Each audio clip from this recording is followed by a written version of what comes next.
Hello all, ఈజియో లివింగ్కి స్వాగతం. ఈరోజు నేను ఆవకాయ రెసిపీ ఎలా పెట్టుకున్నామో మేము మా ఇంట్లో పద్ధతిని ప్రకారం నేను మీకు రెసిపీ చెప్పబోతున్నాను. మీకు నచ్చితే తప్పకుండా ట్రై చేసి చూడండి. ముందుగా ఆవకాయ కొనుక్కునేటప్పుడు చాలా ఇంపార్టెంట్ విషయం ఏంటంటే ఆవకాయ పెట్టడానికి కాయ ఎలాంటిది సెలెక్ట్ చేసుకోవాలి అన్నది చాలా ఇంపార్టెంట్. మనం కాయని కొనుక్కునే ముందు జాగ్రత్తలు తీసుకోవాల్సింది ఏంటి అంటే కాయకి దెబ్బ తగలకూడదు. అలాగే తీసుకునే కాయ చాలా పుల్లగా ఉండాలి. పీచు ఎక్కువ ఉండాలి. కండ తక్కువ ఉండాలి. కండ తక్కువ ఉంటే ఏమవుతుందంటే కాయకి ప్రతి కాయకి కూడా టెంక అంటే కొట్టించిన తర్వాత టెంక వస్తుంది. ఆ టెంక ఎప్పుడైతే ప్రతి కాయకి ఉంటుందో ఆవకాయ తొందరగా పాడవకుండా ముక్క మెత్తబడకుండా ఉంటుందన్నమాట. సో మనం సెలెక్ట్ చేసుకునేటప్పుడు ఖచ్చితంగా కాయ అనేది సెలెక్ట్ చేసుకోవడం చాలా ఇంపార్టెంట్. ఆవకాయ బాగా కుదిరింది అంటే మీ కాయ బాగుంది అని చెప్పుకోవాలి. సో బాగా పులుపున్న కాయ పీచున్న కాయ తీసుకోవాలి. మేము ఇక్కడ ఏం చేస్తున్నామంటే విజువల్లో కొట్టించేసాము. కాయని కొట్టించిన తర్వాత టెంక దానికి ఉన్న పొర తీసి నీట్గా క్లీన్ చేసేసి పక్కన పెట్టుకున్నాం అన్నమాట. దాన్ని తడి లేని చోట పెట్టుకోవాలి. ఖచ్చితంగా ఆవకాయకి తడి తగలకుండా ఉండాలి. ఇది మనందరికీ తెలిసిన విషయమే. మేము కాయ తెచ్చే లోపల మా అత్తయ్య గారు పిళ్ళన్నీ కలిపేసుకొని ఉన్నారన్నమాట. ఇక్కడ మేము 20 కాయలు తీసుకున్నాము. 20 కాయలకి ఆవపిండి, ఉప్పు, కారం ఈ 3 కలుపుతాము. మెంతులు కూడా వేసుకుంటాం. ఈ 20 కాయలకి 5 గ్లాసుల కారం, 5 గ్లాసుల ఆవపిండి, 4 గ్లాసుల ఉప్పు పట్టింది. ఇప్పుడు మీరు చూస్తున్న ఈ పిండి ఏదైతే ఉందో అదే అన్నమాట. ఈ కొలతలతో మీరు తీసుకుంటే ఖచ్చితంగా మీ ఆవకాయ చాలా బాగుంటుంది. బట్ మీరు తీసుకోవాల్సిన జాగ్రత్త ఏంటంటే ఉప్పు తీసుకున్నప్పుడు రాళ్ళ ఉప్పుని కొట్టించుకొని వాడుకోండి. ఆల్రెడీ పిండి ఉప్పు ఏదైతే ఉంటుందో దాంట్లో ఉప్పు శాతం కొంచెం ఎక్కువ ఉంటుంది.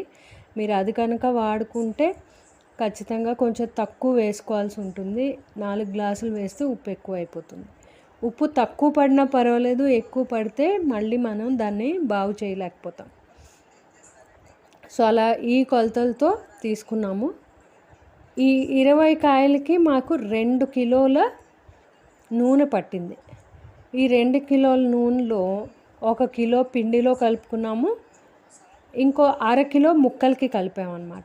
ఇప్పుడు మీరు చూస్తున్నట్టయితే అత్తయ్య గారు పిండికి 1 కిలో పట్టిస్తున్నారు. పిండిలో నూనె పోసి చక్కగా మొత్తం పిండంతా కూడా తడిసేలాగా కలుపుకోవాలి ముందుగా. అది కలుపుకున్న తర్వాత ముక్కల్లో కూడా నూనె పోయాలి. ముక్కల్లో నూనె ఎందుకు పోయాలి అని మీరు అడిగితే ముక్కలకి నూనె పట్టిస్తే ఏమవుతుందంటే ముక్క మెత్తబడకుండా ఉంటుంది తొందరగా. ఇందుకు ఉప్పు బాగా పట్టుకుంటుంది ఈ ముక్కలకి. ఉప్పు ఎప్పుడైతే పట్టుకుంటుందో ముక్కలు తొందరగా మెత్తబడవు, పాడవవు. అందుకని ఈ పిండి బాగా ముక్కలకి పట్టించాలి అంటే ముందు నూనె ముక్కల్లో కూడా వేసుకోవాలి. సో ఇక్కడ 1.5 ప్యాకెట్లు అంటే 1.5 kgs 1.5 లీటర్స్ ఆయిల్ పట్టింది. ఇంకో 1/2 కిలో పక్కన పెట్టుకున్నాను. అది ఎందుకు పక్కన పెట్టానో మీకు తర్వాత చెప్తాను. సో ఇక్కడ ముక్కలకి బాగా ఆయిల్ పట్టిస్తున్నారు అత్తయ్య గారు. పట్టించిన తర్వాత ఆ ముక్కల్ని పిండిలో కొంచెం కొంచెంగా వేసుకొని ఆ పిండి బాగా ముక్కలకి పట్టేలాగా చేసుకొని ఆ ముక్కల్ని నెమ్మదిగా జాడీలోకి వేసుకోవాలన్నమాట. ఇక్కడ పిండిని ఇలా పట్టించాలి ముక్కలకి. జాడీలో అడుగును కూడా కొంచెం నూనె పోసి ఉంచారు. అలా పోస్తే ఏంటంటే జాడీ అడుగును కూడా నూనె ఉంటుందిట, ముక్కలు తొందరగా పాడవకుండా ఉంటాయట. సో మొత్తం జాడీకి పూర్తిగా నూనె అంటేలాగా పట్టించి అప్పుడు ముక్కలు నెమ్మదిగా ఆ పిండికి పట్టేలాగా చేసి కొంచెం కొంచెం జాడీలో వేసుకోవాలి. జాడీ కూడా సైజ్ చూసుకొని తెచ్చుకుంటే మంచిది. ఆఖరి నిమిషంలో మళ్ళీ పరిగెట్టడం కంటే కొంచెం సైజ్ అది చూసుకొని చక్కగా పెద్ద జాడి తెచ్చుకొని అందులో ఆవకాయ పెట్టుకుంటే మంచిది. తక్కువ పెట్టుకునే వాళ్ళు చక్కగా సీసాల్లో పెట్టుకోవచ్చు. ఎప్పుడు కూడా ప్లాస్టిక్ వాటిల్లో ఆవకాయ అవి పెట్టకండి, ప్లాస్టిక్ మంచిది కాదంటున్నారు కాబట్టి. సో ఇక్కడ మేము జాడీలోనే పెడుతున్నాము. మన పెద్దవాళ్ళ దగ్గర నుంచి అందరూ కూడా జాడీల్లోనే ఆవకాయ స్టోర్ చేసుకునేవారు. ఎందుకంటే అందులో బాగా ఊరుతుంది అంటారు, ఆ జాడీలో ఆవకాయ ఎక్కువ కాలం నిలవ కూడా ఉంటుంది. సో ఇక్కడ నెమ్మదిగా ముక్కలన్నీ కూడా పిండిలో బాగా కలిపేసిన తర్వాత మనం ఈ ముక్కల్ని జాడీలో వేసుకోవాలి.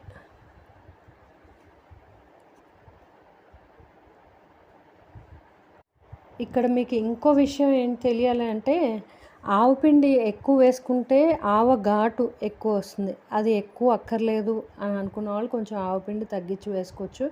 కానీ ఘాటు ఎక్కువ ఉంటే బాగుంటుంది ఆవకాయ. కారం ఎక్కువ కావాలి అని అనుకున్న వాళ్ళు కొంచెం కారం ఎక్కువ వేసుకోవచ్చు. ఉప్పు మాత్రం చూసుకొని వేసుకోవాలి, ఎప్పుడు కూడా ఎక్కువ ముందు వేసేసుకోకూడదు. ఎందుకంటే ఇది మనం ఈ ముక్కలంతా జాడీలో పెట్టేసుకున్న తర్వాత మళ్ళీ మూడో రోజు తెరిచి ఆవకాయ ఎలా ఉందో చూసుకొని రుచి చూసి ఉప్పు సరిపోతే ఉప్పు బాగానే ఉంటుంది, ఉప్పు సరిపోకపోతే మళ్ళీ ఉప్పు తిరిగి కలుపుకోవచ్చు అనమాట. అందుకని ముందే ఉప్పు ఎక్కువ వేసుకోకండి. ఆవపిండి అవి అన్నీ సరిపడా వేసుకోండి, ఉప్పు తర్వాత అయినా కలుపుకోవచ్చు. ఉప్పు సరిపోకపోతే పైకి నొరగ తేలుతుంది, అదొక ఇండికేషన్ అనమాట ఉప్పు సరిపోలేదు అని. అది జాగ్రత్తగా చూసుకొని అందులో కొంచెం ఉప్పు కలుపుకోండి.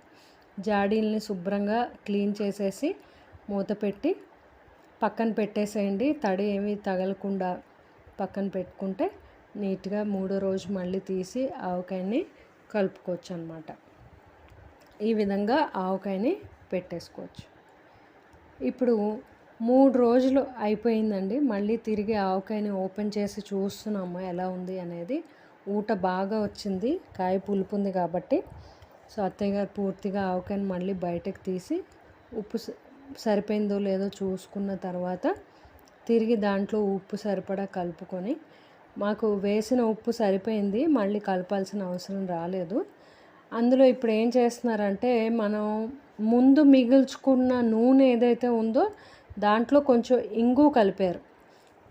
ఇక్కడ ఇంగువ కలిపిన నూనెని ఆవకాయకి పట్టిస్తారనమాట బాగా. ఈ 3 పిండ్లు కలుపుకున్నప్పుడు మనం ఏం చేసామంటే మెంతులు వేసేసాం. ఒక 500 గ్రామ్స్ మెంతులు దీనికి పట్టేవి.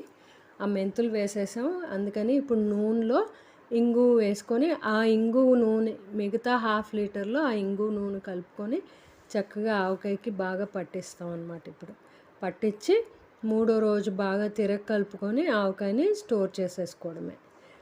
ఇది ఆవకాయ చేసే మా ఇంట్లో చేసుకునే పద్ధతి నేను మీకు తెలియచెప్పాను.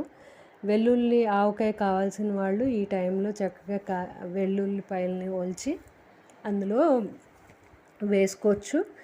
దగ్గర ఇంత ఆవకాయకి ఒక 250 to 300 గ్రామ్స్ వెల్లుల్లిపాయలు పడతాయి. ఆ వెల్లుల్లిపాయలు ఇందులో వేసుకోవచ్చు ఆ టైంలో. మాకు వెల్లుల్లిపాయ అలవాట్లేదండి పెద్దగా, అందుకని మామూలు ఆవకాయ పెట్టాము మేము. కావాలనుకున్నప్పుడు పక్కకు తీసుకొని వెల్లుల్లిపాయలు కూడా వేసుకోవచ్చు. సో ఇది మా ఇంట్లో పెట్టిన ఆవకాయ పద్ధతి. ఆ తర్వాత ఈ కలుపుకున్న ఆవకాయని తిరిగి జాడీలో వేసేసుకోవాలి. నూనె కలిపిన తర్వాత జాడీలో వేసుకొని చక్కగా ఒక తెల్లటి బట్టని కట్టేసుకోవాలి జాడీకి. మీ క్లిప్పింగ్లో చూపిస్తున్న విధంగా తెల్లటి బట్టను కప్పుకొని ఆ జాడీకి ఒక రోప్ లాంటిది కట్టేసుకోండి టైట్గా మూత పెట్టిన తర్వాత. అంతే.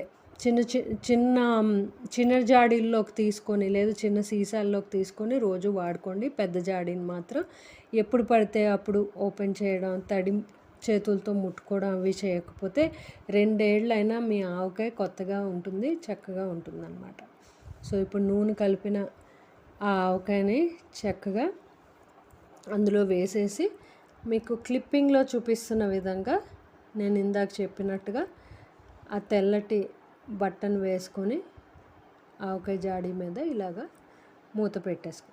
ఇది ఎందుకు కడతారు అంటే ఎక్కువ గాలి దూరకుండాను, రెండోది ఆ పైన మూత యాక్సిడెంటల్గా కింద పడిపోకుండా ఇలా కడతారనమాట.